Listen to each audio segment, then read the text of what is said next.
Hey everyone, are you healing from childhood bullying? Are you looking to understand the impacts that it has had on your life and ways you can go forward and reclaim those parts of yourself that you may have lost along the way? If so, this is the conversation for you.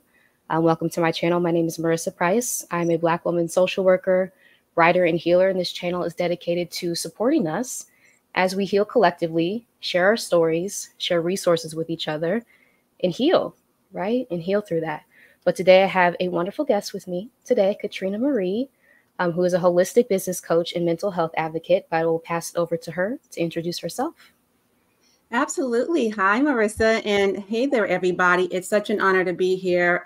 It's a pleasure. Honestly, I'm super excited for this conversation today. Marissa, I'm happy to be here to join you and serve your incredible community of Nubian queens. Hey there, queens. I actually have my whole Nubian queen look going on here today. Hello, everyone joining us live or whomever catches this on the replay. And also to my community who are tuning in now from various platforms. So I'll be giving you my undivided attention, of course, but I am also looking around because I also want to pay particular attention to those who have joined us elsewhere. So my name is Katrina Marie, and amongst many of my gazillion trillion titles, I am a nurse, a healer, a health and wellness educator, a legal nurse consultant, and as Marissa mentioned, a mental health advocate and a holistic business coach.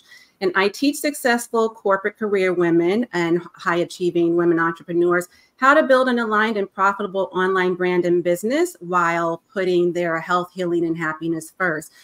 But to set the tone for this conversation, I would be remiss if I didn't share that I'm also a survivor. I am a survivor of childhood bullying, of sexual assault, raped by the time I was 16 years old, toxic relationships, and hostile work environments. And so growing up, just to give you some context around how we got here and why I'm so passionate about doing this work, is that I was raised by my mother, a beautiful Black queen, strong woman, single parent, in the hood. So we grew up poor by financial class, but was smothered in the riches of her love. And despite the challenges that we were faced, my mother did give us a very strong foundation, right? My sister and I, of love and support. However, I did witness my mother endure the torment of bullying from my father. I have two fathers, one who was married and had a family of his own. So he married out, to someone else and had other children, but he battled alcoholism and he is now in recovery, thank God. But then I also had a father who my mother married, and he struggled very badly from a drug addiction. And that experience, God rest his soul, he died trying to get sober and never could. But that experience left a lasting imprint on me. And I found myself battling or facing similar challenges and navigating through childhood and, school and relationships, and even in my corporate career in corporate America, right? So my journey has really been one of learning how to heal and how to reclaim my voice and my power and how to help others do the same. And so today I dedicate my life, my entire life has been dedicated really to empowering women, especially in the last decade or so, especially Black women, women of color, women over 40, women of the LGBTQ plus communities, because we are the underserved populations, but we are so deserving of so much of a better life, right? But my priority is really to teach you how to prioritize your entire well-being, right? And to find your voice and then to walk into the magnitude of your greatness. So that has been my mission and my ministry for a very long time. I love that. I love that. Thank you for sharing that with us. And yeah, just your point about health, healing, and happiness, right? We don't often see those in business in the same sentence. So anything you want to share around like how your business is different, it takes a different perspective on business, right? When it comes to that, like incorporating these things that we need to be well while you're also navigating entrepreneurship. So anything you want to share around that? Well, yeah, I started off over 2 decades ago. So first, let me just say, kind of going back, I started, I worked in corporate America for about 30 long years. And I was a job hopper, so I didn't stay in one particular position for that length of time. I had a variety of roles. I actually started off much like you, Marissa, in social work, but then I transitioned into Mm. healthcare. Mhm. And so spending that length of time in corporate America, I would say I was always, at least for the past 2 decades, a parallelpreneur, where I always had an entrepreneurial spirit. And Mm. I always knew that even going to the bedside to do nursing, I always wanted to, I knew I could excel better when I could be in a position where I could affect change, right? So when I was a bedside nurse, I knew that I was going to be there long enough to just establish like a really strong clinical foundation. And then I was going to pursue leadership roles because I really wanted to affect change because of the poor quality of leadership.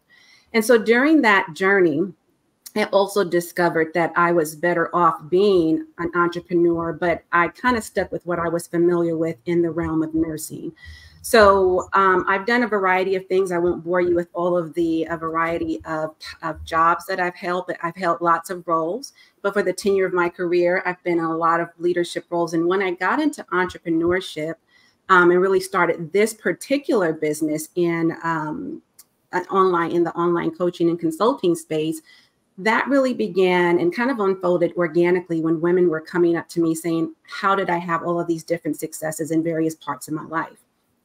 And as I started to work with those women, I learned very quickly that it wasn't really just about how to help them transition out of a toxic job or how to help them to just change careers, right? Or how to get into the business world. And it wasn't always about the systems and the structures and the strategies. Sometimes what I realized is that these women were misaligned, and they were misaligned because they weren't doing work that they were passionate about and that was in alignment with their deepest aspirations and their core values. And I also realized that some of these women weren't having the external successes that they sought after because they did not heal internally, right? They were looking in the wrong places. They were looking for Mm. those external things to help them feel better and to help them feel happy, but the real work had to be done internally. So that's when I sort of made a pivot, sort of rebranded and shifted my focus on the healing, the health issues, and the happiness that women were not experiencing to the degree that they wanted, despite them finding successes academically and in their corporate careers. They weren't finding it in other places of their lives. So Ooh. I sort of merged Yeah. that together. And that does make me very unique in the marketplace because a lot of people come from the angle of, I'm just going to teach you how to build a business and to build a brand and to, have a business in this online space. That's great.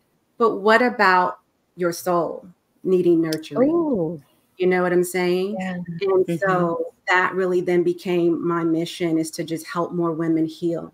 Because when you heal, then everything else, is secondary to that. And the success you're looking for externally will follow. Ooh, I love that. That just brought up so many things that resonated, right? As a new entrepreneur, Mm, realizing like a lot of the wounds that I've had. That's why I'm having to go back and like comb through childhood. Because when you're an yeah, entrepreneur, it's like, oh my gosh, they show up in full force, right? Things right. that you didn't even know about, like Mm-hmm. abandonment wounds is something I've been dealing Mm, with as an entrepreneur. So just like having that perspective on business, I feel like is so unique and it's needed, especially for yeah, Black women. for sure. For Yeah, yeah, I sure. love that. But yeah, I do want to ask you any experiences with childhood bullying and how they impacted your life, other than the ones you've already shared with us, and how those experiences continue to impact you in adulthood. Absolutely. Well, as much as I'd like this to be true, it is not. Unfortunately, bullying doesn't end when the school bell rings, right?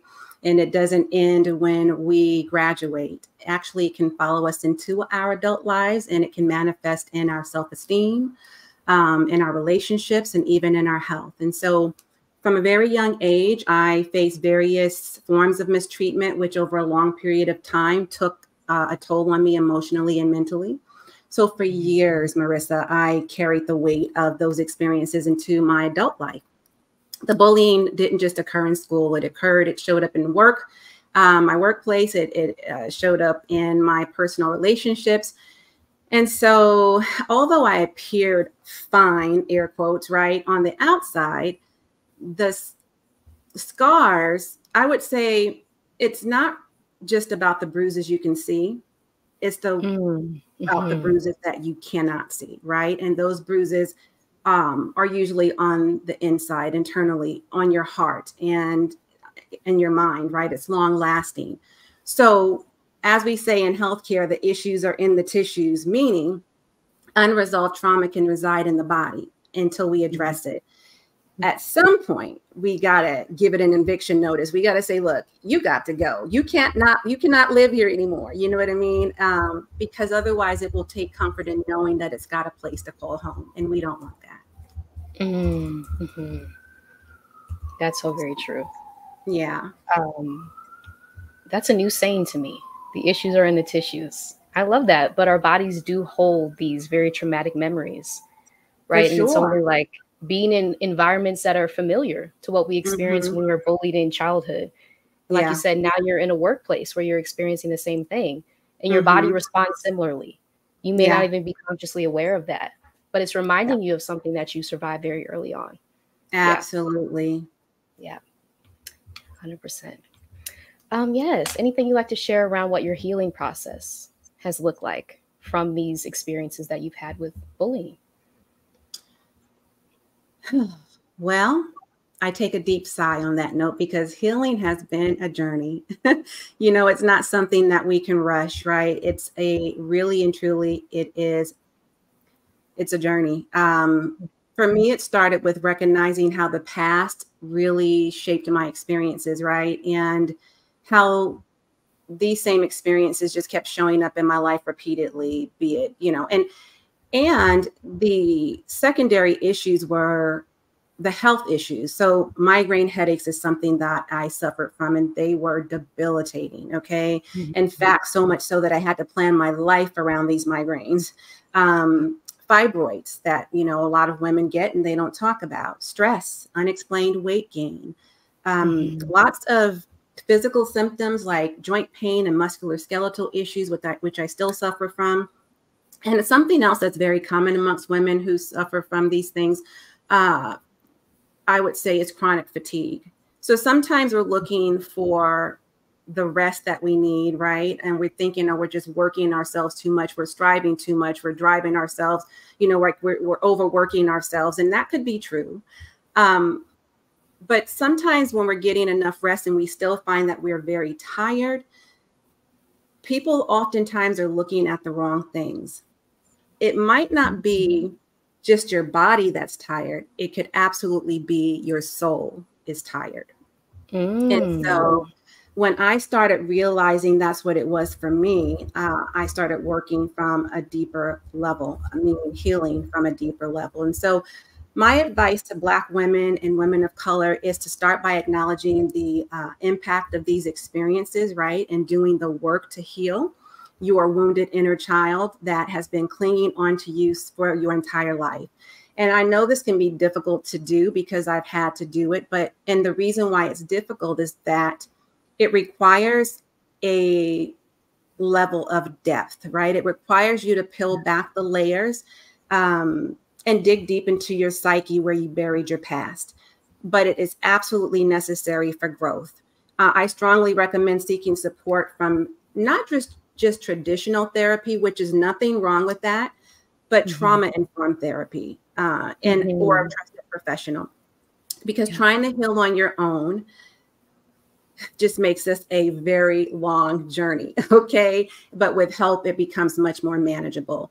The truth is that oftentimes we think we can heal on our own. We can do this by ourselves, right? And you can probably do some of the work and make progress, and that's fine.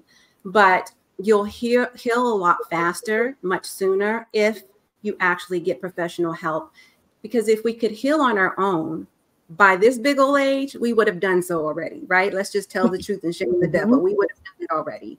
So I would say stop trying to do it on your own. And had I gotten professional help years ago when I really needed it, I would have saved myself from unnecessary heartaches and health issues and heartbreaks.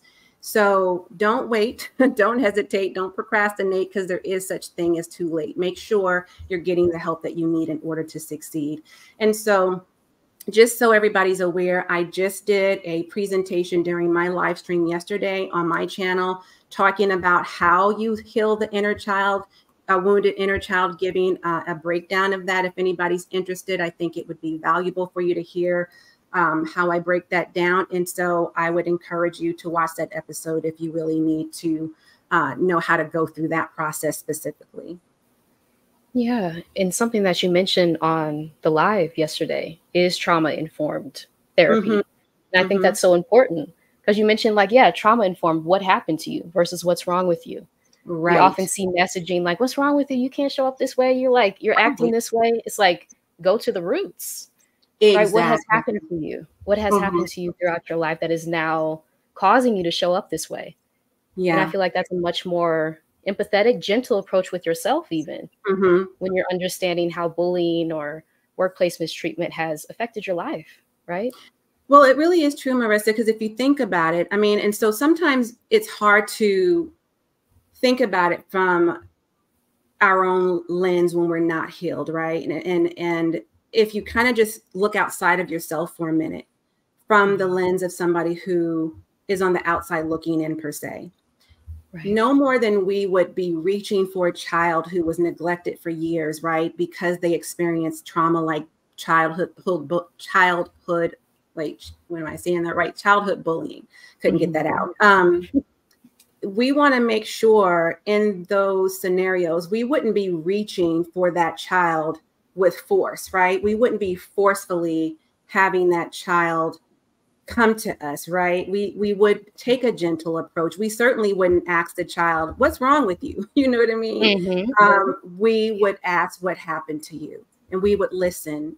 And so I like to kind of put that in perspective for people, because if you can look from the outside of yourself in that way, as if it was a child that wasn't within you, but maybe just a child that was bullied or had some sort of traumatic experience, you would know how to approach that individual because you're coming from a caring place. So you would be gentle, right? You would ask the questions that's going to be helpful, not more harmful. So I think from that standpoint, just like you said, and I 100% agree, that's how we really should approach a situation like that with ourselves. And it's more effective to ask, what happened to you, rather than what's wrong with you. It sounds different. It feels different. So I think that's more palpable, right? When people can look at it from that perspective. I so agree. Yeah. And it's like being the person that you needed all along. Yes. Maybe you didn't have, but you can become that person to yourself now as you heal. And be gentle with yourself. Yeah. And use kind words, right? A lot of us will internalize messaging that it was never for us, that was meant to actually like try to take us down a notch. And we're telling ourselves these messages inside over and over on repeat. When you become aware of that, I think you mentioned this too yesterday, awareness is the first step. You can become aware that I'm bullying myself inside, right? And then you can take a different turn. I no longer want to be my own bully. I want to heal this. Yeah. Absolutely. I love that. And that's very true. I agree. Yeah. Just going to read a few comments here. Latrice says, our culture is rooted in blaming and shaming. It is. Yeah. It absolutely is. Yeah. Oh, good, good. Just subscribed as well. Loving this conversation. Thank you. Thank you. So great. Yes. Mid XOXO hello says, after almost 10 years in therapy, I'm going through a trauma-informed approach. Oh, wow. And it's been life-changing. No longer looking at myself as a problem has been so healing. Awesome. Oh, yes. Good for you. Celebrating you. Alicia says, yes, I've literally journaled that through tears. The soul is exhausted. Thank you for this. Yeah. Yeah. Yep. And like you said, the physical symptoms that we may be experiencing, could it be your soul? I don't think a lot of us ask ourselves that question. Could it be your soul that's actually tired? Yeah, we're looking in the wrong places. We're thinking it's that.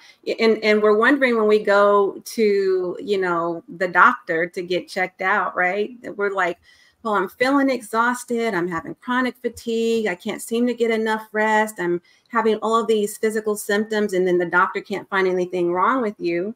They're never going to find anything wrong with you because they can't open up your soul, right? And say, I've got the diagnosis.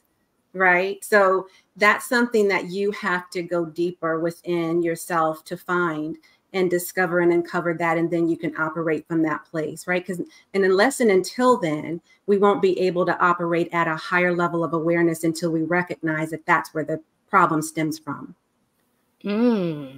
That's very true. Yeah. Mm-hmm. Ooh, the doctor cannot take apart your soul and see what's Nope. wrong. That's very That's right. true. Yep. Yep. And for those of us who are like new on this journey of understanding how Yeah. bullying has impacted us, healing, like any first steps you would recommend to try to peel back those layers, as you said, to uncover the deeper wounds that may be affecting you? Yeah. I'm sorry. Can you ask the question again? Yeah. So, like any first steps for people who Oh, are new to this journey of healing, understanding how bullying has impacted them, yeah. any first steps that they can take to begin that journey of peeling back the layers and understanding the deeper traumas that may be there? Yeah. A lot of things are coming to mind right now, and I want to give information that's going to be really helpful for first steps, because the first step is the most important step. So I would say I tend to think of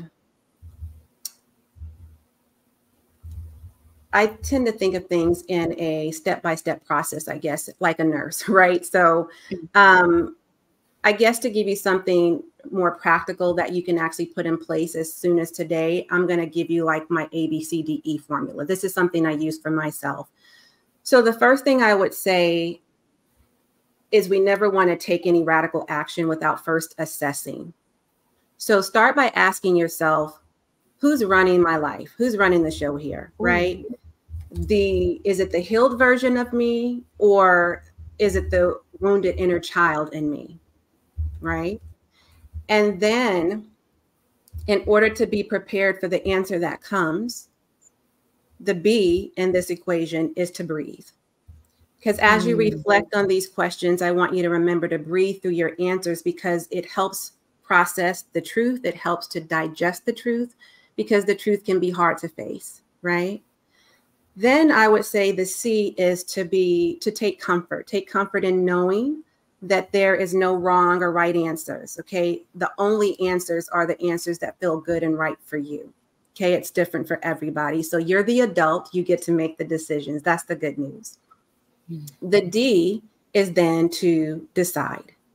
Once you've reflected, decide on whether or not you're going to be the one to get in the driver's seat of your life and take control of the wheel. Or are you going to continue to let the wounded part of you control your destiny and your destination?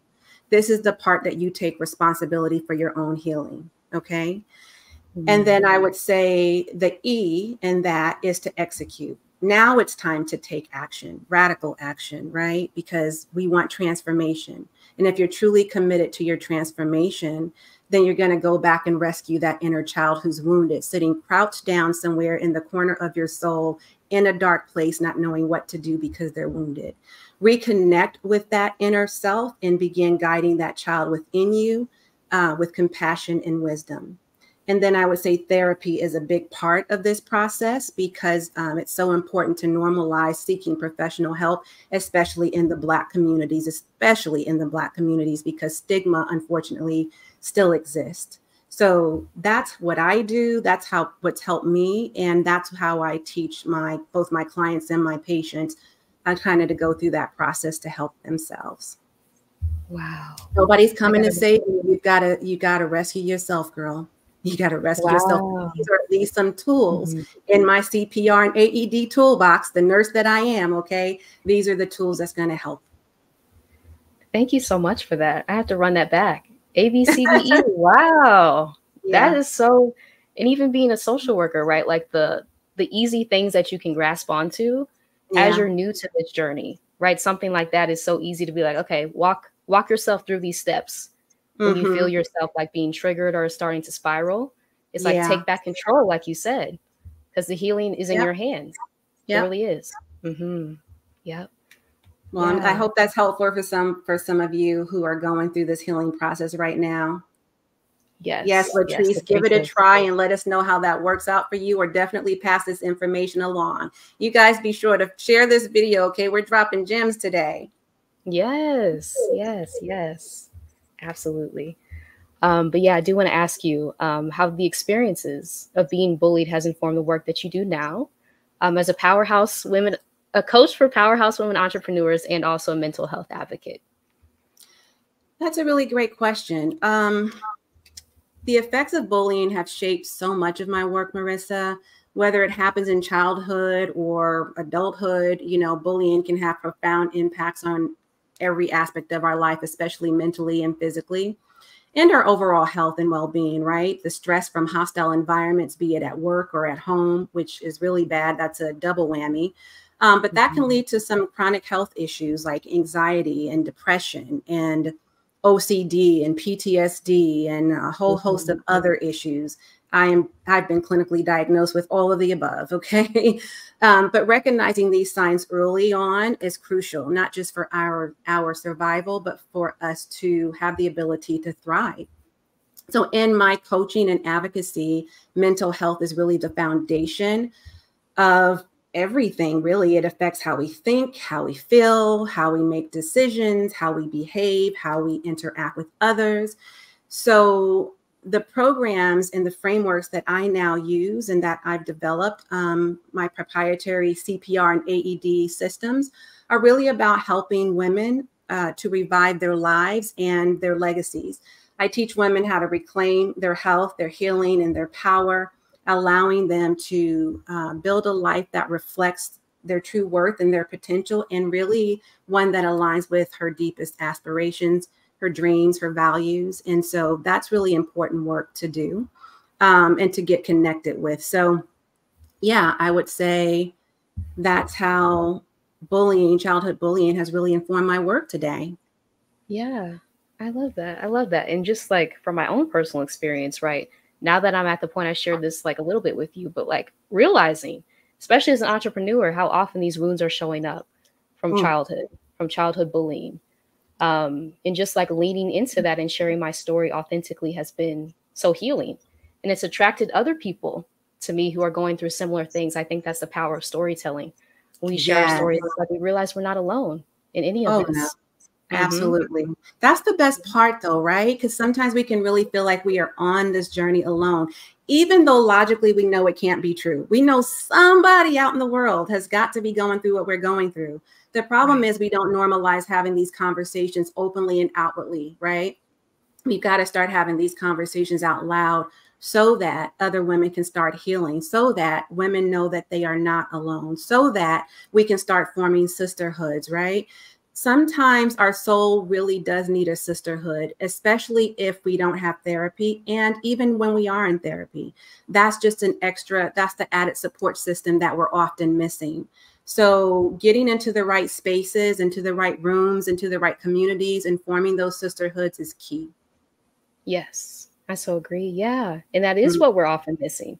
Even Yep. thinking about my own experiences in therapy, it's like there was always something missing from that. And it was Mhm. sisterhood.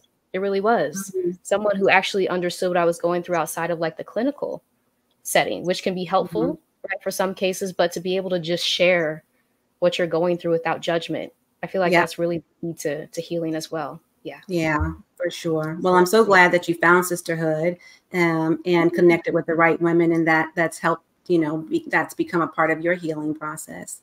Sister Yes. friends, yes, girl, yes. Yes. Absolutely. Absolutely.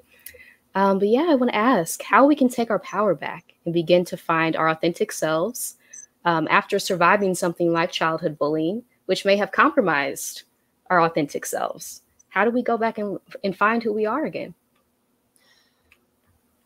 For sure, I think using the ABC approach, ABCDE approach that I talked about earlier, that's probably going to be the best place to start.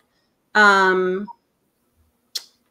and then just reaffirming your truth, Mm, reinforcing your truth, and just not being afraid to dig deeper, and really, really connecting with your inner self and doing your soul work, right? I I just don't know a better way to really get there other than the ABCDE approach we talked about. But Right. And, you know, that's work you can do on your own, but it also means that when you have somebody who is actually a professional at looking at these seemingly non-important things that, you know, things that we kind of brush off and say, oh, well, this isn't like that big of a deal, or this, you know, like we need to get somebody who really is trained professionally to be able to ask the right questions and push the right buttons that we don't know to ask ourselves, right? We don't know the right buttons to push or the right questions to ask necessarily. And these trained professionals do from a scientific standpoint. So I often tell women, look, you're not the specialist here, right? You're the specialist of you, and knowing how you feel, and be true to that. But don't mistake that for, you know, the help that you actually need to be receiving from a professional. And the reason why I say that is that oftentimes, far too often, actually, we are self-diagnosing and therefore misdiagnosing ourselves. And we need to make sure that we get in front of the right people who can kind of not only dig deeper, but like really peel back the layers that we don't even realize is there, right? Asking a lot of why questions. As I've been going through this healing journey, I have asked myself so many why questions. And when I come up with an answer, I ask myself, why that? And when I come up with that answer, why that? And I keep going and going and going deeper and deeper and deeper, because that's really how we get to the core, you know? So I don't know if I hope I've answered the question, but those are definitely some of the first steps. And I wouldn't say this process is easy at all. Okay. At all. But it does get easier as you start to heal. And you'll know, you'll know that, you know, you're healing because it's getting easier. So it takes time. Give yourself some grace, give yourself the space to go through the process and understand that it really and truly is a journey. I love that. You know that you're healing because it gets easier. It does. And some days it can feel like you're not making any progress at all. Yeah. But trusting in the longer journey, right? As you start to implement those small changes day to day, you'll look back and be like, I am not the same person that I was like a month ago. And all the progress that you've made, it's important to celebrate yourself for that as well. It really is. That's really important too. I'm glad you brought that up, actually, because it really is important to celebrate your small feats, right? No matter how small or big they are, they all matter. Otherwise, what are you doing this all for, right? You've got to celebrate yourself along the way. You've got to pat yourself on the back and give yourself a hug and show yourself some love, because this is important work you're doing. And every milestone matters.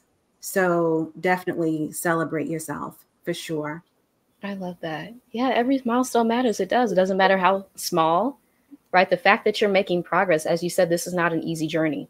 You're having to go back to very painful, traumatic events. And like you said, like it will be really helpful, right? If you have a trained professional to help you with that process. Because once you start to open that, new things can pop to the surface that you may have suppressed, right? And so having someone with that background, that clinical license can be really helpful to walk you through that process. Yeah. Yes, I do want to ask your clients, right? How do you address the unique challenges of your clients, women of color, women over 40, women of the LGBTQ plus community that may stem from childhood bullying? Truthfully, I would say probably the biggest thing I do and the best thing I can do, and you mentioned this earlier, is to really share my story and give God the glory. You know, like I address these challenges by being completely transparent about my own experiences. And so you mentioned earlier the power of storytelling, and it really is true. When I share my story, when we share our stories and speak our truths, right, especially with the women that I work with, they can see themselves in me. They can see themselves in us, right? And so that gives people hope. Hope is sometimes the greatest gift you can give someone. So I create a space where women can have real, raw, relatable conversations about the things that are left unsaid, the things that are going down in the background and going on behind our closed doors and ain't nobody talking about. So each group faces unique challenges. And so my goal is to always meet these women right where they are. I will eventually help to push them past their comfort level, because transformation lives on the other side of your comfort zone. But I would say, whether it's overcoming self-doubt or healing from trauma or transitioning from a career, one that no longer serves you, a toxic job, hostile work environments, or building a thriving business, you know what? I provide the tools, the guidance, and the support, and the continued empowerment that women need, that's specific to their journey. I love that. And I do want to talk about your ebook, as I said, Mindset Mastery. Yeah. Anything that you want to share around that? And I'll link it in the chat. Yes, that is a great read. I created this book around learning the 5 pillars of success, but I call out imposter syndrome. Imposter syndrome is an absolute scam, and women, especially Black women, brown women, women of color, are buying into it. And I know people think it's a real thing, but I'm a whole nurse over here, and I can tell you it doesn't exist. It doesn't exist, except it exists in your mind, right? But if you were to go again to a doctor and say, hey, doc, I have imposter syndrome. I'm sure that I'm diagnosed with this imposter syndrome. What's the prognosis, doc? What does it look like? How bad is it? I can tell you, nowhere in the history of the DSM, okay, is there a diagnosis for imposter syndrome. It only exists in your mind. So this guide is around your limiting beliefs and how you can take your misfortunes and your circumstances currently and make them your power, change them into your wins, right? Change your misfortunes into fortunes. And so don't believe the hype about imposter syndrome. Make sure that you get this ebook if you really need help mastering your mindset, because before you can do anything in life, we've got to master our minds, right? So start there. And you can find the book. I think, Marissa, you do have the link, and if not, I'm happy to provide it. Yeah, I do. Yeah, and I think that's so important, right? And I talk about on my channel, like the impacts of oppression. Oppression lives in our minds, right? Yes, it does. And so to be able to understand that these are the impacts of oppression, this is not you, right? Rejecting the tendency to internalize what we experience externally as something's wrong with us. We're in an oppressive environment. So it's like taking back power over your own mind, right? I think that's powerful and key to healing. Yeah. Absolutely. Yeah. I love that. Yeah. But yeah, I want to ask the importance of intersectionality in talking about the effects of bullying. And intersectionality is just the multiple systems of oppression that Black women face. Having multiple identities within an oppressive society, right? Oppression comes at us from multiple angles. So yeah, just the effects of that when it comes to bullying. Anything you'd like to share? Yes, that's such a great question. I'm glad you asked the question. We don't talk enough about this, but intersectionality is crucial because it helps us to understand that bullying and trauma don't exist in a vacuum, right? For example, being a Black woman, an older woman, a woman of certain age, okay, a woman over 40, 50, 60s and beyond, those of you, myself included, who are part of the LGBTQ plus community, means that you may be faced with multiple layers of discrimination and mistreatment, right? So the effects of bullying can really be intensified by these intersecting identities, right? When we talk about bullying through the lens of intersectionality, we can better address the unique challenges faced by marginalized groups and offer more of a holistic approach. So I think it's so important to continue to have these discussions around intersectionality. for that very reason. And certainly we don't, again, like I say, especially in our communities, talk enough about it and how that is problematic or could be problematic for us. Absolutely. Yeah. Yeah. I think that's so important. Something I try to highlight all the time on my channel, right? The Mm-hmm. intersecting oppressive systems that we're experiencing day to day that we may not even be aware of. And Yeah. again, if we're not aware of them, we may be internalizing the treatment that we're experiencing, thinking something's wrong with Mm-hmm. us, Mm-hmm. versus it being an unsafe environment that you're in. Yeah, for Really, sure. yeah. And beginning to like reclaim yourself and lean into Mm-hmm. self-love and realize that nothing's ever wrong with you. I That's think that's right. so powerful. Yeah. Yeah. Yeah.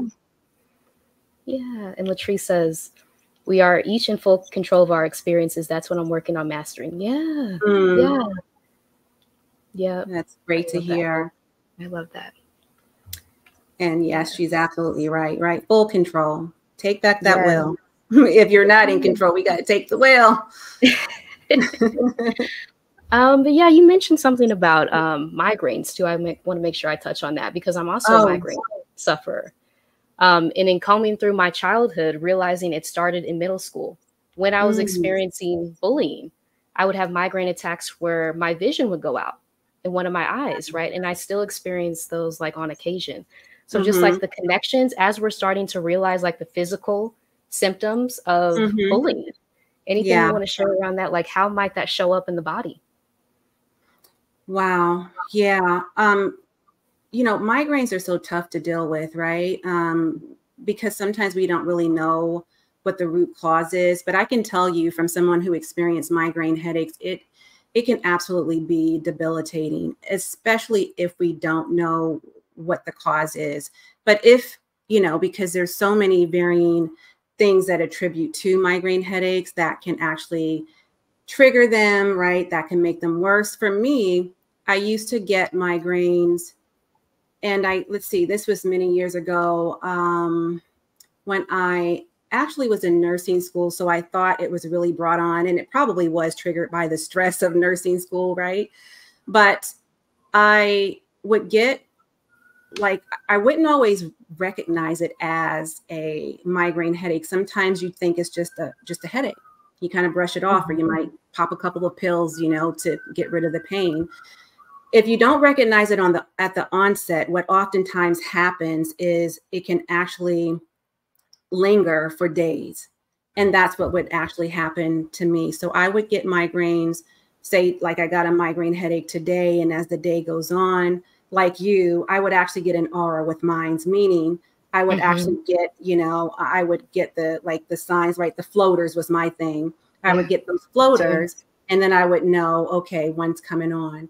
And every noise, the lighting, the sounds around me, it was just a dark place to be. And it would literally change my plans, Mm-hmm. for whatever I had going on, because I couldn't do anything. But unfortunately, because life had to go on and I had to keep, life keeps life in. And so you can't just stop living. But I would get migraine headaches like 2, 3, 4 times a month that will last 2 to 3, sometimes 4 days at a time. So as you Wow. can imagine, having about 15 days worth of migraine headaches half the month was very debilitating, right? And so I had to learn how to deal with it and how to tolerate it, really, because we couldn't figure out how to treat the problem. And it really wasn't until, so there were several things that was happening to me. I can't just say it was um, just due to the stress. It was some other issues that was going on. Mm-hmm. Like, menstrual issues that I was having that kind of like attributed to the situation.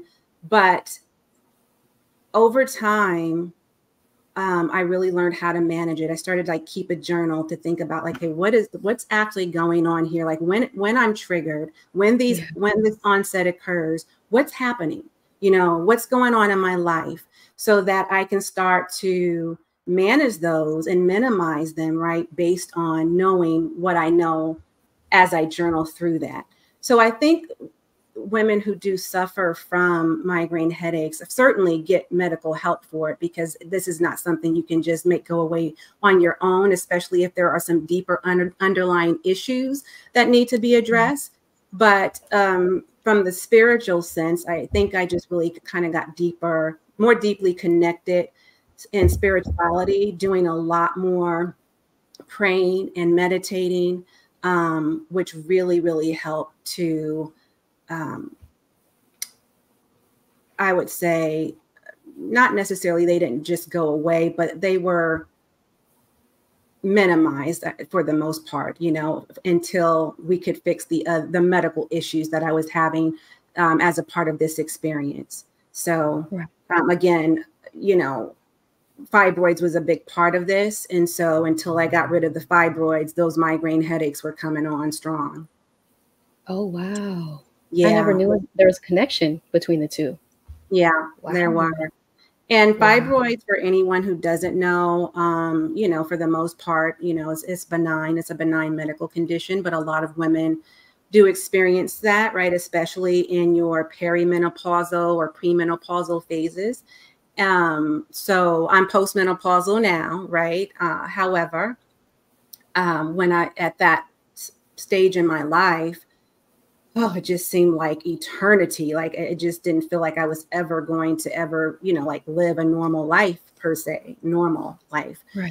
So yeah, I feel for anybody who goes through that. In fact, one of my VAs, she's young, she's only 19, and she's experiencing that now.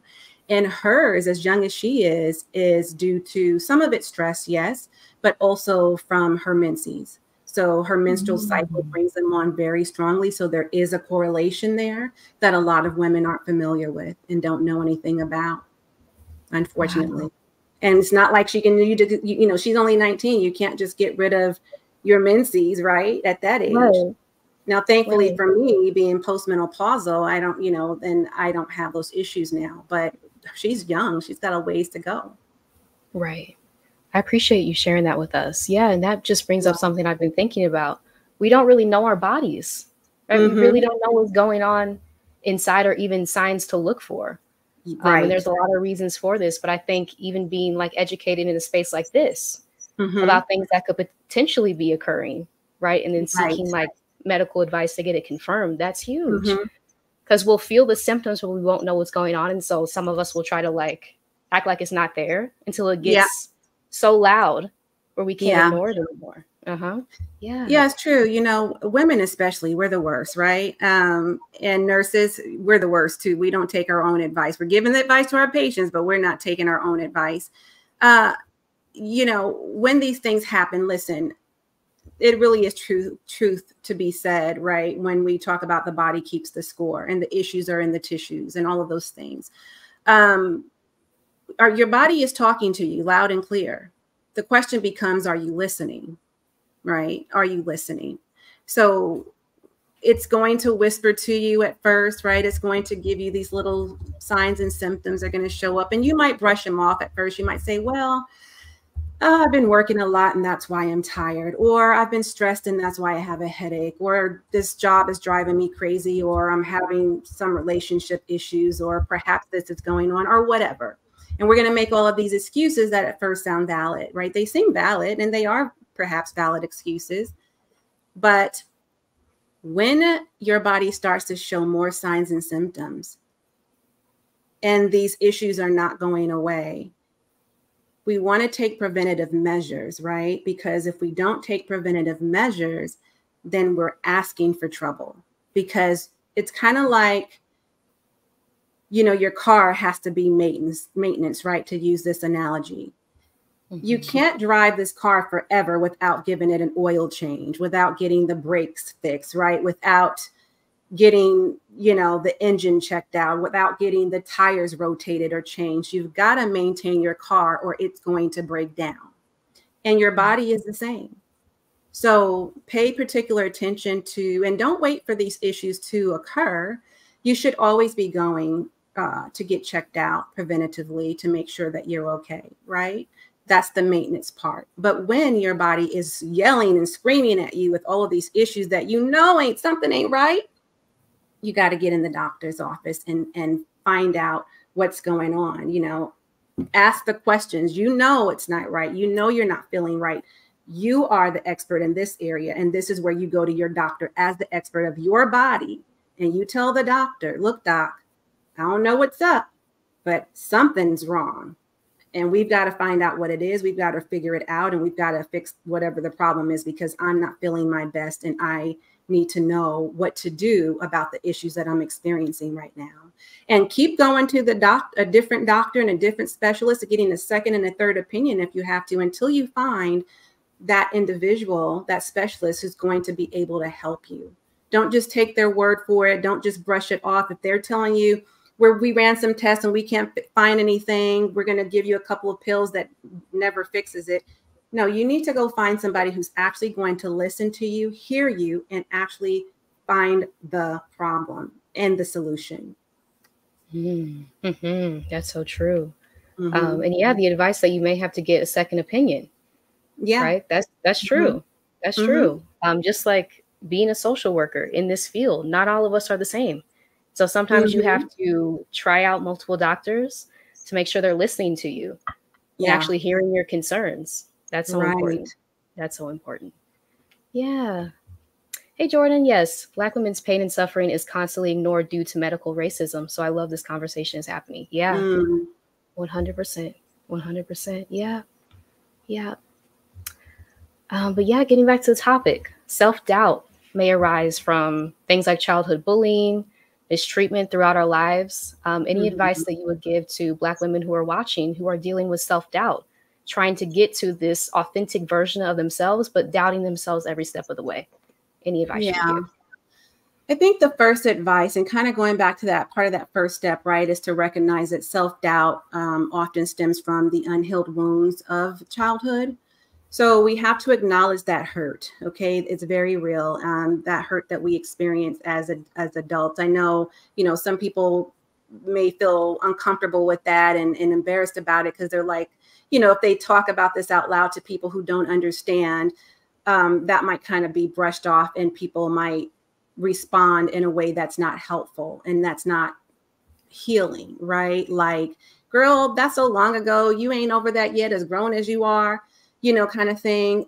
Those are not the kind of supportive people, right? Obviously, that you want to be around. Those are people who themselves are hurt, unhealed people.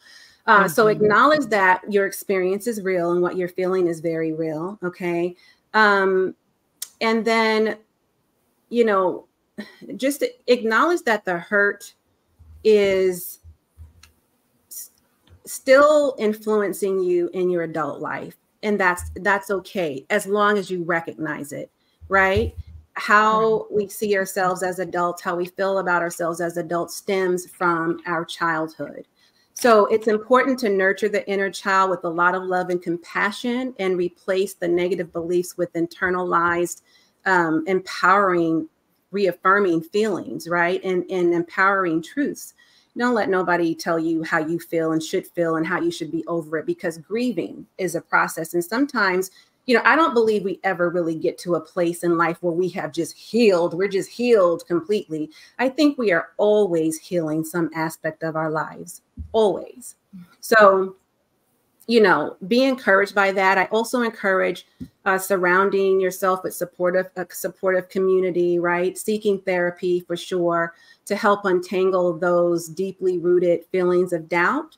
And remember that you have the power to rewrite your story and take control of the narrative, especially the narrative. I call them the dialogue demons, right? The dialogue demons are just going off in your mind, and you're like, what in the hell is going on up here? And they just got you trapped. Well, that's exactly where demons get you, trapped. Don't let them incarcerate your mind, escape that. Okay.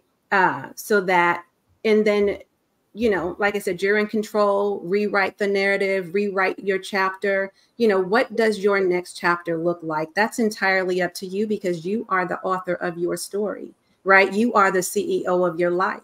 So it looks like however you want it to look, however you envision it to look, as long as you're willing to roll up your sleeves, get in the trenches, and do the work. It does take work. It's not going to just come by osmosis, right? It's not going to come, just because we want it to. And it certainly isn't going to happen if we're ignoring it. So I would say take heed to that for sure. And yeah, I think that's what I definitely where I would start. Thank you for that. Thank you. I'm For going to read a sure. few comments and then ask if you have any tools or resources to share. Let's see. Okay. Listen Up Democracy says, it took me years to forgive my childhood bully. Forgiveness is key. And when she died suddenly, I was shook. That isn't what I wanted for her. Wow. Oh, Thank you for sharing that. Yeah. And that can be complicated, right? Those mm-hmm. feelings. So it's important to leave space for all those emotions that you're feeling when For something like that sure. happens. Yeah. Thank you for sharing that. Jordan says, You Are What Your Grandparents Ate is a good book I've been reading. Oh, really? That talks about generational trauma and epigenetics. Thank you for that. Love that. I'll Ooh, definitely have to cop a copy of that. Generational. yeah, I love that. Tenacity says we have to reparent ourselves because the damage started from the family was all designed. Yeah. Absolutely. Yeah. Reparenting ourselves for sure. Mm-hmm. Because that child, because they didn't know any better, they were wounded, right? All your adult life has been giving you bad advice, and you've been taking it and self-sabotaging and getting in your own way. So we definitely have to reparent that child. So now that they Absolutely. know better, because now you're operating from a higher level of awareness and hopefully a healed place or a healing place, right? And so that's really important. So thank you for bringing that up for sure. Yeah. Any resources or tools that you would like to share with Black women who are in the process of healing from childhood bullying and processing what they went through? Yeah, since we're on the topic of books that someone mentioned, I think a really good book to pick up. I'm trying to remember the author. Let's see if I have it over here. I do not, but it's called, and you can Google it on Amazon. You'll find The Body Keeps the Score is a really, really good Oh, book. yeah. Uh-huh. That's a really good book I always recommend when we're talking about this. And then let's see, Blackline. It's a 24/7 national crisis support hotline for Black and Brown women and women of the LGBTQ plus communities, offering peer support and counseling. So I would start there. Okay. And then Therapy for Black Girls. It's a fantastic database where we can, it's full of trusted resources, culturally competent therapists, trauma-informed therapists who understand the unique experiences of Black women. And then NAMI, the National Alliance on Mental Illness, is that's my go-to. That's an organization that offers a wealth of resources when we're talking about mental health illnesses and just keeping our mental health in check. I'm personally involved with NAMI as a speaker and as a provider for them, so I highly recommend them. Just all you have to do is just call them up or visit your local chapter for support. So I think those are some great resources for sure. Thank you. Thank you for You're that. welcome. Yeah. Yeah. Yeah. And it's important if you have resources, right, please share those below in the comments if you're watching the replay, because I feel like the more that we can share with each other, right, the more we can collectively heal. So yes, please share any resources that have been helpful for you as you've been recovering, healing, understanding what happened to you in childhood with us so that we can learn too. But as we're wrapping up, I'd love to ask if you could go back and tell your younger self what you know now. What advice would you give to her? I think this is such a beautiful question, Marissa. Let me share that over the years, I have written myself quite a few love letters, right? Writing has always been my strong suit, my strong point. It's always been very therapeutic for me along my healing journey from a very young age, as I shared with you before we hopped on this live. I am a writer and a singer, and music is my first love. And so lyrics and poetry and all the writings that, diaries I've kept and all of that has been a really big part of my healing journey. So what would I say to my younger self as I sit here before you today with a healed heart and clarity that I have now? I think to be really honest and to go deep, you have to speak from a place of vulnerability. And so I'm going to be vulnerable in this moment and say that as I'm speaking to myself, I would say, sweetheart, you're too young to understand this now. But God has planted a seed in you that is going to nurture your entire soul. I would tell her that everything you are going through, you are growing through. And even though your healing journey won't be easy, keep showing up for yourself. Keep doing the work, because you are being properly groomed and prepared and uniquely and perfectly positioned to heal the internal wounds of so many women around the world with the power of your words. So in this moment, what I know for sure, coming from a healed place and having so much clarity now, I want you to hold on to my words. Accept who you've been, embrace who you be, and make room and prepare yourself for who you are becoming. And just know that your life is blessed. Your future is beautiful and bright. And girl, you're going to be all right. You are going to be all right. And that's what I would tell my young self. Wow. That was beautiful. Thank you so much. That was beautiful. Yeah. Beautiful. Yes. Yeah. Self-love always wins. Yeah. For sure. Yes, for sure. Got to have self-love. I mean, you know, we are the first person to love ourselves, or to perhaps our mothers, right? First, and God, of course, but we are the first to teach others how to love us. And so we've got to learn how to love ourselves in the most complete way. And then we can teach others how to do the same. Yes. Right? Absolutely. We got tears in the audience. I know I was tearing up. Aw, so you're welcome. Thank you. I'm so glad. Thank you so much. Yes, that was beautiful. But yeah, how can people continue to follow your journey online and connect with you for coaching and any other things that you'd like to share before we wrap up? Sure. You can connect with me on all platforms. I'm on all social at One Shared Vision. That's ONE spelled out, Shared Vision. And a few resources that might help you aside from my ebook might be my #1 best-selling book on Amazon. It is titled Live with Your Regrets, Die with Your Dreams, or Choose to Walk in Your Awesomeness. And that's where I go deeper into sharing more about my personal journey and how others can find, you know, their own path to greatness. So that might be another way. And then, of course, I'm offering a complimentary clarity call to discuss how I can further support you on your personal and professional journey. And you can, again, connect with me either in the DMs, or my DMs are inundated. So forgive me in advance if I can't get to them all. But certainly you can hop on a call with me and we can dive deeper. All of my resources, as Marissa is putting, thank you, Marissa, for putting them up here. For those of you who are connecting with me on the other platforms, you can go to the link in my bio and you'll see my link tree link there, and all of the same resources that we're mentioning today will be there. I love it. I love it. And yes, thank y'all so much for sharing in the chat everything that you shared. Yeah, as we're winding down, just want to thank you for being here, Katrina, sharing everything that you've shared with us so generously. And just like to ask, there any last words you'd like to leave the audience with tonight?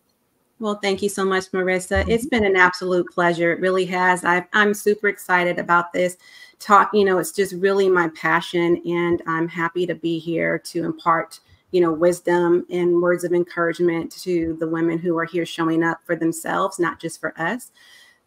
This is important work we're doing, right? So it's really important that you get connected to other women like this in our community. So I would say definitely come back and hang out with us on our platforms, right? Marissa's doing a great job. People like Dr. Kamani and Stephanie Perry, shout out, Rashida Dow, right? These are women who, you know, we kind of all run in the same circle, and we are all about healing as well.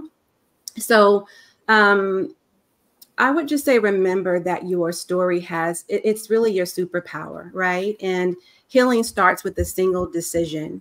When we heal collectively, we pave the way for others to heal, right? And to know that it's okay. We give people permission to realize, it's okay that I'm going through a healing process, and I realize I'm not alone.